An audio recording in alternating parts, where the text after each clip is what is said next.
നമസ്കാരം. പുതിയൊരു വീഡിയോയിലോട്ട് എല്ലാവർക്കും സ്വാഗതം. ഭാര്യ ഭർത്താവ് ബന്ധം നിലനിർത്തുക എന്ന് പറയുന്നത് ഒരു വലിയ ടാസ്ക് ഒന്നുമല്ല. പക്ഷേ കുഞ്ഞു കുഞ്ഞു കാര്യങ്ങൾ ശ്രദ്ധിച്ചാൽ നമുക്കത് ഇംപ്രൂവ് ചെയ്യാൻ വേണ്ടി പറ്റും. സൈക്കോളജി പ്രകാരം 5 ലവ് ലാംഗ്വേജസ് പറയുന്നുണ്ട്. അതിൽ ഒന്നാമത്തേതാണ് വേർഡ്സ് ഓഫ് അഫർമേഷൻ, രണ്ടാമത്തത് quality time, 3 physical touch, 4 acts of service, 5 receiving gift. ഇനി ഞാൻ ഇവിടെ ഒരു ഡിസ്ക്ലെയിമർ പറയാണ്. ഓരോ വ്യക്തികളനുസരിച്ച് ഇതിനകത്ത് കൊടുത്തിട്ടുള്ള എക്സാമ്പിൾസ് എല്ലാം വ്യത്യാസം ഉണ്ടായിരിക്കും. ചില ആളുകൾ ഭയങ്കര എക്സ്പ്രസീവ് ആവും, ചില ആളുകളോട്ട് എക്സ്പ്രസീവ് അല്ല. അപ്പം നമ്മൾ അൺറൊമാൻറ്റിക് മൊരാച്ചി എന്നൊക്കെ പറയാം. പക്ഷേ എങ്കിൽ പോലും അവരെന്തുകൊണ്ട് എക്സ്പ്രസീവ് അല്ല, അല്ലെങ്കിൽ അതിൻ്റെ റീസൺ എന്തായിരിക്കാം, അത് നിങ്ങൾക്ക് വേണമെങ്കിൽ ചോദിച്ചു മനസ്സിലാക്കി ആ രീതിയിൽ അയാളെ ഇംപ്രൂവ് ചെയ്യിക്കാം. ഒരാളുടെ ഒരു പേഴ്സണാലിറ്റി അല്ലെങ്കിൽ അയാളുടെ ഒരു ക്യാരക്ടർ എന്ന് പറയുന്നത് മേ ബി അത് അയാൾ ബിൽഡ് ചെയ്തെടുത്തത് പല സിറ്റുവേഷൻ കാരണമായിരിക്കും. സോ നമുക്കതൊരു ഇംപ്രൂവ്മെൻറ്റ് കാറ്റഗറിയിലോട്ട് കൊണ്ടുവരാം. അപ്പോൾ അതിനുള്ള ഒരു സമയം അയാൾക്ക് കൊടുക്കുക, അല്ലെങ്കിൽ അതിനുള്ള ഇനീഷ്യേറ്റീവ് കൊടുക്കുക. നിങ്ങൾക്കൊരു ഫാമിലി കൗൺസിലിംഗ് ആവശ്യമുണ്ടെങ്കിൽ കോൺടാക്റ്റ് ചെയ്യുക.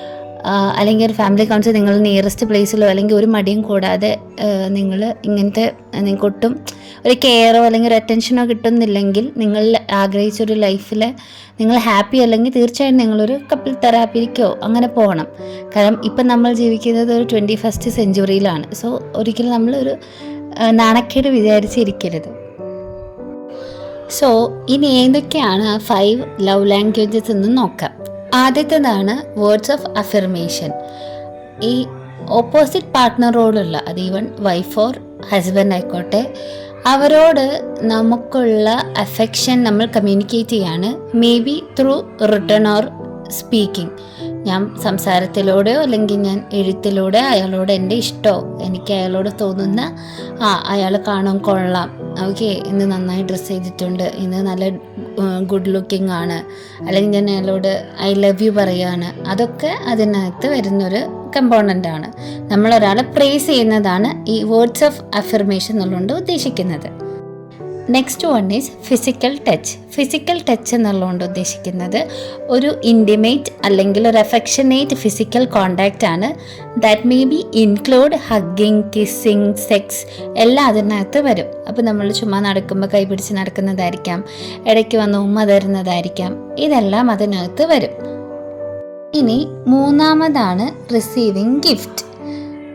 എല്ലാവർക്കും ഗിഫ്റ്റ് ഇഷ്ടമാണെന്ന് എനിക്കറിയാം. അപ്പോൾ നമ്മളുടെ ഹസ്ബൻഡ് ഓർ വൈഫ് നമുക്ക് സർപ്രൈസ് ആയിട്ട് ഗിഫ്റ്റുകൾ, അത് ഗിഫ്റ്റ് എന്ന് പറയുന്നത് മേ ബി ചോക്ലേറ്റ് ആയിരിക്കാം, എന്തോ ആയിക്കോട്ടെ, അങ്ങനെ പ്രത്യേകിച്ച് അങ്ങനെ വലിയ ഗിഫ്റ്റ് ആവണമെന്നൊന്നുമില്ല. ചെറിയ ചെറിയ കുഞ്ഞു ഗിഫ്റ്റുകൾ പോലും ആ ഒരു ഹസ്ബൻഡിനോ അല്ലെങ്കിൽ വൈഫിനായിട്ടുള്ള കണക്ഷൻ കൂട്ടും. നാലാമത്തെയാണ് acts of service.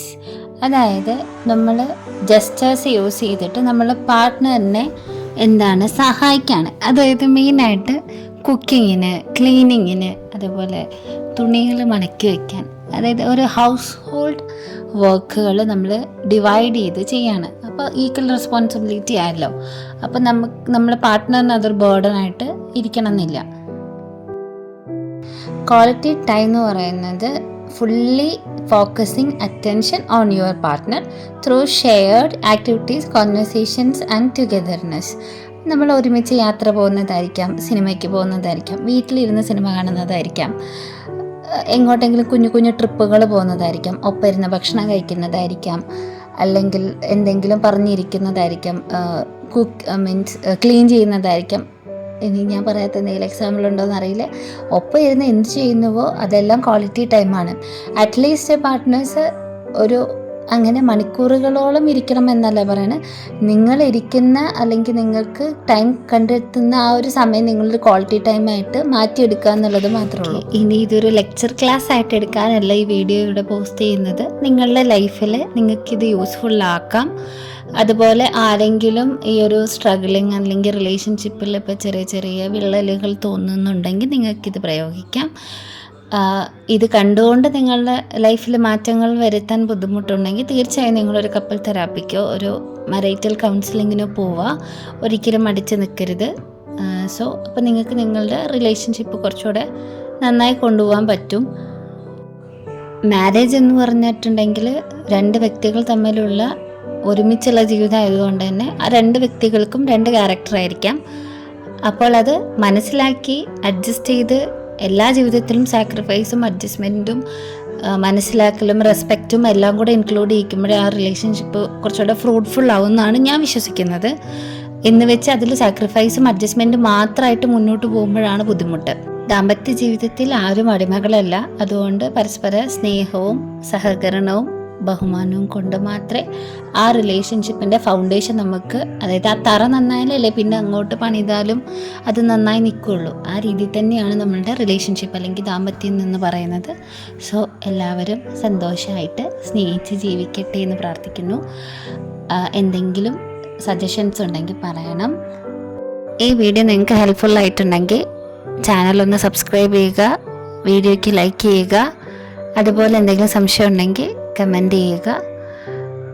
Thank you for watching.